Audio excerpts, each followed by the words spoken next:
Halo, selamat siang adik-adik. Pada video kali ini saya akan memberikan soal penyataan dengan jawaban singkat ya, sampai 10 soal. Ini untuk mengevaluasi kalian apakah kalian mengerti apa yang sudah dijelaskan oleh guru kalian ya. Soal ini mengenai materi bab 1 pertumbuhan dan perkembangan khusus untuk kelas adik-adik kelas 12 ya.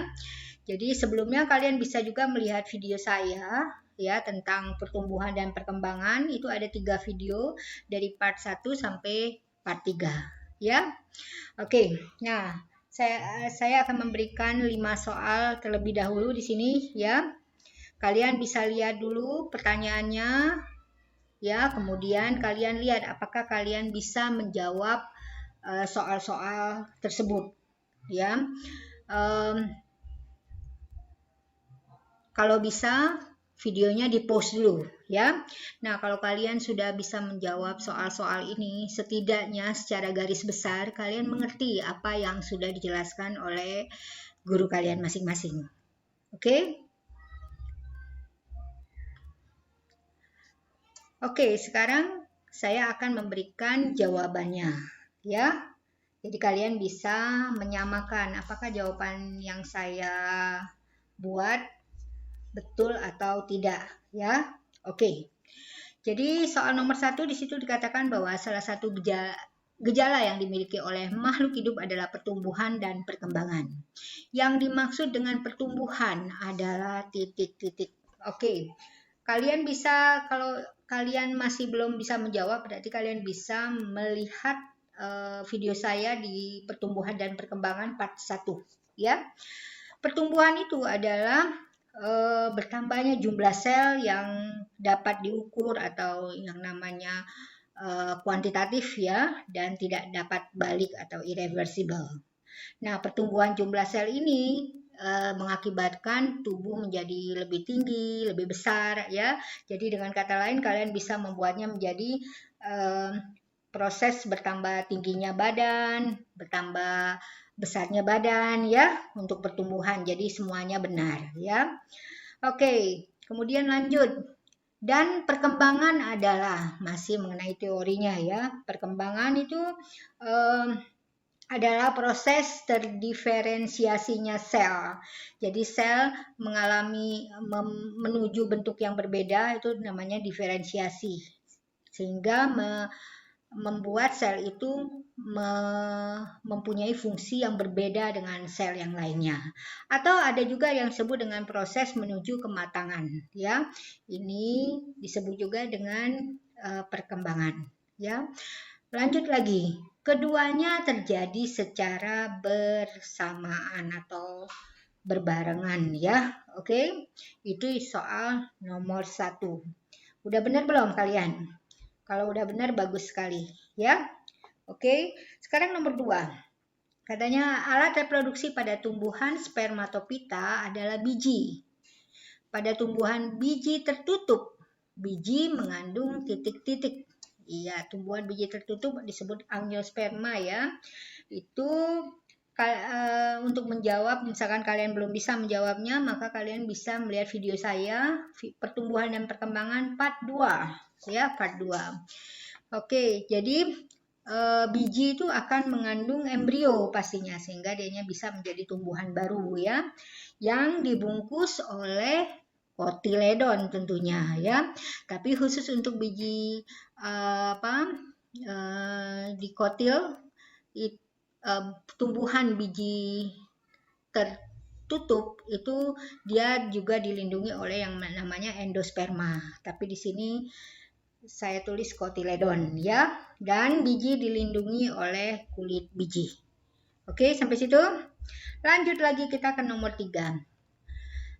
Ini kalau kalian belum bisa menjawab, bisa lihat di video pertumbuhan dan perkembangan part 2 ya. Oke, apabila biji terkena air, biji akan berkecambah. Pada saat berkecambah, bagian embrio yang tumbuh menjadi akar itu disebut radikula ya, atau embrio akar ya, radikula. Kemudian yang menjadi batang disebut caulus. Dan yang menjadi daun disebut plumula.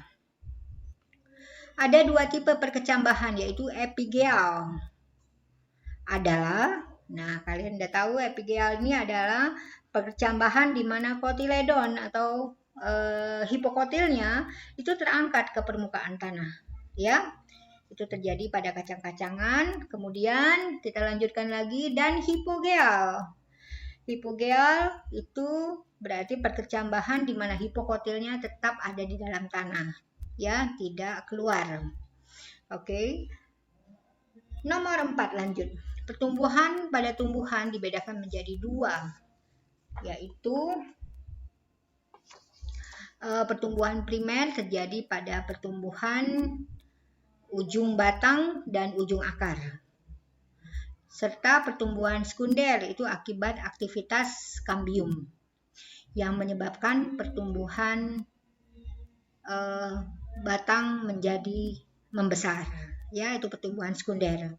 Nah, ini bisa kalian lihat di penjelasan saya di video pertumbuhan perkembangan pada part 3, ya. Dan yang terakhir nomor 5, kecepatan pertumbuhan pada tumbuhan itu dipengaruhi oleh beberapa faktor yang dapat dikelompokkan menjadi dua, yaitu faktor pertama adalah internal, meliputi faktor genetis dan faktor fisiologis, ya. Dan faktor kedua adalah eksternal. Ini bisa dilihat di part 1-nya, ya. Oke, sekarang kita lanjutkan soal dari 6 sampai 10. Nah, nomor 6 sama nomor 7 ini, kalau kalian tidak bisa menjawabnya, bisa kalian lihat di video saya tentang pertumbuhan dan perkembangan part 1, ya. Sedangkan 8 sampai 10 itu adalah part 3. Oke, seperti biasa, kalian coba sendiri. Ya, jadi kalian post videonya, kemudian kalian coba sendiri, saya bisa nggak mengerjakan soal ini. Ya, nah setelah kalian mengerjakan soalnya, coba bandingkan dengan jawaban yang saya punya. Oke, nah sekarang saya akan memberikan jawabannya ya. Oke, masuk ke nomor 6. Faktor fisiologis meliputi faktor hormon dan vitamin. Oke, jadi jawabannya vitamin. Lanjut lagi, ini semua tentang ini ya, hormon pada tumbuhan. Hormon yang mempengaruhi pertumbuhan diantaranya adalah auksin yang akan memacu pertumbuhan batang dan akar ya, pemanjangan khususnya. Oke, pemanjangan batang dan akar. Kemudian dan terdapat pada bagian tentunya ujung akar dan ujung batang. Kemudian kita lanjut lagi ya, hormon titik-titik yang berfungsi sinergis dengan auksin, yaitu merangsang perkecambahan dan pembentukan biji, itu adalah giberelin ya. Kemudian hormon titik-titik yang berfungsi pada proses pemasakan buah, itu adalah hormon etilen. Ya, lanjut lagi, hormon titik-titik yang akan memacu pembelahan sel. Ini gampang sekali karena pembelahan sel pastinya adalah sitokinin, karena sito itu adalah sel ya. Lanjut lagi kita, hormon asam absisat yang berperan dalam proses, nah ini yang mulai berlawanan ya dengan auksin, dia berperan dalam proses penuaan, kemudian rontoknya daun ya. Lanjut, hormon kalin yang berfungsi dalam organogenesis. Ingat, kalin itu ada 4, ada yang rizokalin, kaulokalin, kemudian filokalin, dan terakhir adalah antokalin. Ya. Kemudian, dan hormon traumalin yang berfungsi untuk penyembuhan luka. Ingat aja, trauma adalah luka, berarti asam traumalin berfungsi untuk penyembuhan luka, ya. Oke, lanjut nomor 7. Faktor eksternal yang mempengaruhi pertumbuhan adalah Oke, ini faktor eksternal ya. Jadi itu ada cahaya matahari, suhu, air, oksigen, pH ya atau keasaman dan nutrisi. Ya, itu gampang. Nomor 8. Pada hewan, apabila sel sperma bertemu dengan sel telur akan menghasilkan zigot tentunya ya, yang kemudian akan mengalami pembelahan sehingga membentuk embrio. Tahap-tahap yang dilalui sebelum akhirnya menjadi individu baru adalah fase morula, blastula, gastrula ya. Seperti yang saya jelaskan, kalian cara menghafalnya memakai kata mobagas, morula, blastula, gastrula. Yang kemudian dilanjutkan dengan peristiwa diferensiasi dan organogenesis. Ya, ini terjadi pada hewan dan manusia. Nomor 9 sekarang. Setelah embrio lengkap, maka akan dilanjutkan dengan fase pasca embrio. Selama fase ini ada beberapa proses yang terjadi, misalnya regenerasi, yaitu kalian disuruh menjawab apa itu regenerasi, yaitu proses perbaikan tubuh yang luka ataupun yang rusak ya. Kemudian dan metamorfosis, yaitu metamorfosis itu adalah perubahan ukuran bentuk dan bagian dari bagian-bagian tubuh hewan ya, dari satu stadium ke stadium berikutnya. Tapi ini bukan hanya terjadi pada hewan ya, juga terjadi pada tumbuhan, yaitu khususnya tumbuhan paku dan tumbuhan lumut. Ya, saya juga sudah membuat videonya, kalian bisa lihat ya. Dan kita masuk ke nomor terakhir, yaitu nomor 10. Ini tentang metamorfosis semua ya. Oke, metamorfosis pada serangga dapat dikelompokkan menjadi 3. Yaitu